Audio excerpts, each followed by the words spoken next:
Nicholas Mims, an African-American father of two, says that he was beat in a Six Flags of America park on Father's Day in 2018. He was recently awarded nearly $800,000 in a lawsuit by a jury. Here to give us more insight on this story is Onyx News correspondent Dr. Yue Thompson. Dr. Thompson, this time it's not a shooting, but this time it's a beating. And this was a gentleman who was at the water park visiting with his family, didn't have his shirt on at Six Flags Park in Bowie, and somehow that resulted in him being detained and beaten. Can you give us more details on this story? Yes, Nietzsche, this story is one of those horrendous stories again. This young man took his family to Six Flags, and they are there. They exit a water ride, which prompted him to remove his shirt. In the meantime, his son goes missing. So he's running between the various parks looking for his son in a frantic. Apparently, the officer sees him after he locates his son still with his shirt off. He explained to the officer what happened and why his shirt was off.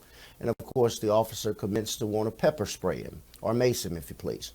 So after which, the young man asked the officer, Mr. Mims asked him, said, "Hey, why would you do something like that, when I'm trying to figure out what's going on?" They asked him to leave the park. Well, he understood that he was violating the rule and had agreed to leave the park. Upon leaving the park, after exiting, these officers, who were security guards, mind you, goes up to him, cuff him, and beat him egregiously. So his attorney, of course, said that this was just over the top, and they sought $10 million in damages against Six Flags. However, after the trial commenced, Six Flags was mandated to pay $800,000. His lawyer maintains that this was all a PR cover-up for Six Flags. However, Six Flags is saying that they indeed want to contest the decision and not have to pay anything, but the family at least feels that they have been compensated properly as a result of this painful experience and ordeal that he had to go through, and that in front of his little child. It's an interesting picture to visualize because any parent, I'm sure, in the spark of thinking that their child has been abandoned or abducted, which is what Mr. Mims said that he felt, they're not thinking about t-shirts or clothes or anything. They're thinking Absolutely. about going to rescue their children. And so from what you're telling Absolutely. me, it sounds like there was no sensitivity to that. None whatsoever. This is an interesting story. He did not get the $10,000 that he requested, as you said, but he got $800,000.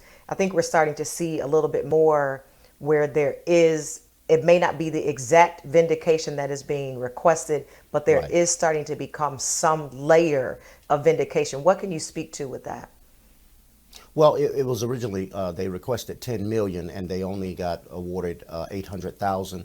But I do believe that we are seeing more and more justice prevailing in America for people of color, and I think we just have to continue to stick with it, continue to raise issues, have these conversations, these hard conversations, and continue to move forward and not allow these things to define us.